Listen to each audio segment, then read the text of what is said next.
is Jesper Eriksen, and I'm just going to do a deck profile on the deck I played at US Internationals. I played a Passimian Mew deck, which basically no one expected me to play. I went here, I had a lot of fun, and I was only going to play for fun since I locked up my day 2 invite for Worlds. So here we go at it. The deck is basically based around the Passimian here. One, two, these 4 Passimians, which are all about the team play attack, which does 10 plus 30 for each Passimian on your bench. So with that, you max out at 100. But since it's a fighting type, it hits weakness on a lot of types, like you have Drampa, so one of the main types you want to hit, which is weakness to fighting. You got Mew to support that up, which is basically makes the deck so much better because you can one-shot Garbodors, you can one-shot Espeons, you can even one-shot Gallade if that deck was played. And with that, you play Tapu Lele. I guess all decks play it. It's really cool to search as your borders turn 1. You usually don't want to use it in a game because it makes your board crumble a bit, because if they can knock it out, Lysander, it turns the price way into a different thing. And also a cool thing with Mew is like, you can have 4 Passimians on bench, which does a 130. You can attach a choice band to it. That would be 160, you Kukui, and then you hit the 180. To support the deck, you have a 1/1 line of artillery. That's making the deck kind of end-proof. And it's very nice to draw cards during your turn so you know what you have the teammates for. Going to supporters, we have 4 Professor Sycamore, or actually 3 Professor Sycamore. And those are pretty stable. You need to draw a lot of cards to set up. It's one of the best turn 1 supporters ever. And it's beautiful in the full art, so why not play it? With that, you come free N. I thought of switching it up, but you have like a lot of cards you don't want to hit your turn 1. So if you have like puzzles in hand or whatever, you don't want to discard those. So N is also a nice play, and playing 3 of those is definitely good when you play against a deck you need a price raise against. And when you play N and you get yourself down to 1 card, you can always use Auxiliary to get up to 5. We play 2 Lysander. It's very important to grab the knockouts even on 1 price Pokemon. As you see on stream, I Lysander around an Espeon GX a lot of times because I just couldn't grab the KO, and I'd rather just KO like a benched easy Pokemon, like a Trubbish. With that comes the Kukui. As I said with Mew, you'll be able to hit 180, and actually with 4 Passimian in play and a Kukui, you knock out a Garbodor as well. So the math works really well with that. And the last supporter is teammates. The best supporter in deck.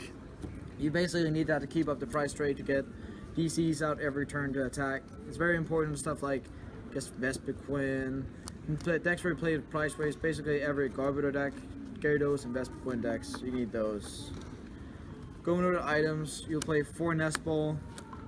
You need to get out your stuff, and of course you can't search Tapu Lele on it, but it's alright. You'll get out your Passimian, Mew, and Remoraid turn 1.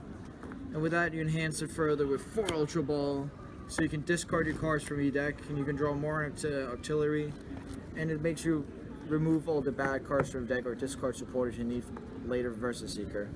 We have 3 Trainer's Mail as well. The deck might seem super item heavy, and you might feel bad against Garbodor, but it actually is. Usually grabbing the first knockout against Garbodor and you do 1-for-1 price trades, they usually only get like 3 Garbodor in play per game, so you'd actually win that in the long run. And when you're playing all these small basic Pokemon to attack, they're getting knocked out basically every single turn. So you need Rescue Stretcher to pick him up, and we need to recharge him and do a lot of damage extra. And for retreat options, you have stuff like Floatstone. You're gonna put down artillery usually, because otherwise you'll get Lysander stuck. If you can't get a DCE to it, it's quite troublesome. And you have Escape Rope as well. Really nice item for this deck, really, because if you can start Remoraid and you can still attack turn 1. Or if you had to have a bad Pokemon on a bench, you could basically throw Mew up and retreat into a Passimian if you want to attack something. With that, we played 2 Pokemon Catcher. That was the best card of the deck, I think. It made me win against Greninja. I flipped 4 hits and Catcher for the series. Savage. And that's how you get through Bursting Balloon. You can also catch your stuff if they throw up a Tapu Lele, you don't want to do it. You can basically take up a Trubbish or whatever and 1-hit that and make your board stay a lot better. With that, you play Special Charge. This deck is going to play only 4 DCE, so you need to recharge your energies, and that's the only way you can do it. You play the Special Charge to shuffle in 2 DCEs, or you can just search it out on teammates later if you ever want that.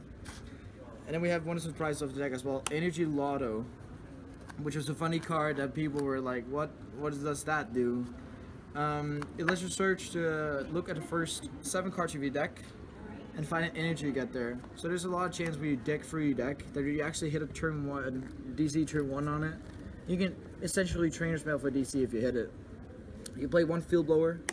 Garbotoxin is, to be honest, a pain in the ass when it comes to it.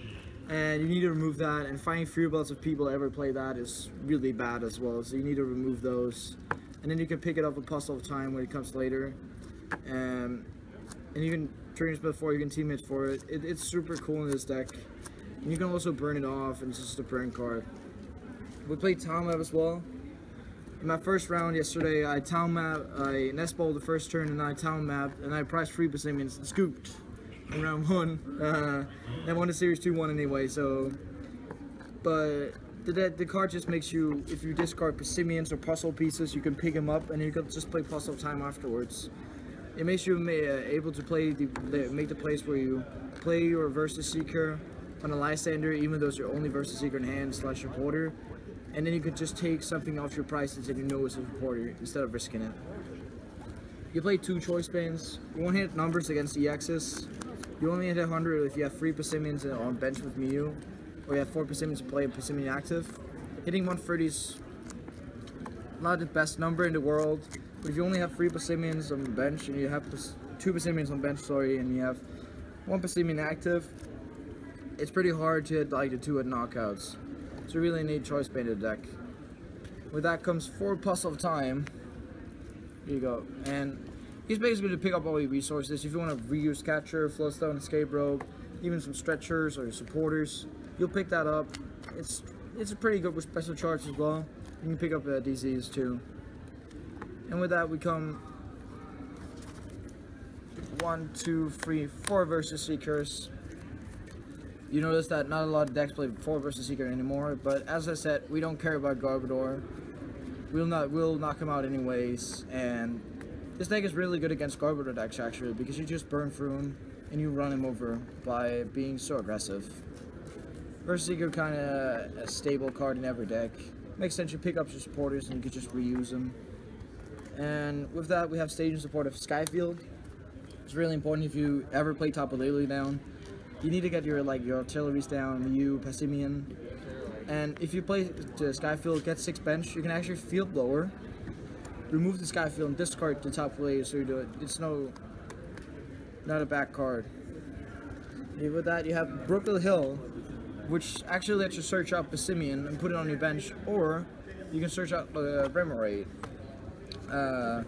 It's a very great card in the deck actually, and it's just like, even if you have all your Passimian and Remoraid down, you can just go and search your deck and look what you have left of options, which you have to do before with only Nest Ball or Ultra Ball.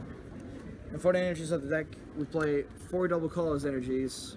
Stable card, you immediately need it. Like, all the attacks are on colorless cost, just not Fling and Tapu Cure or Huck, but it all comes to the colorless cost when you need to do damage.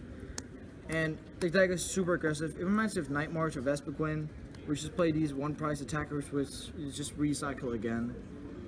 And the deck is really made for beating tier 1 decks like Garbodor Espeon, Garbodor Drampa, Drampa Zoroark. You can beat Darkrai, you can beat Vikabulu, that's an okay matchup. Beat Gyarados and Vespiquen. If you hit one of those 7 decks, you'll be fine. Alright. And I'd like to thank Jesper for sharing his deck list, and congratulations on your entire season and getting day 2 for Worlds. Thank you so much. And good luck. Thank you.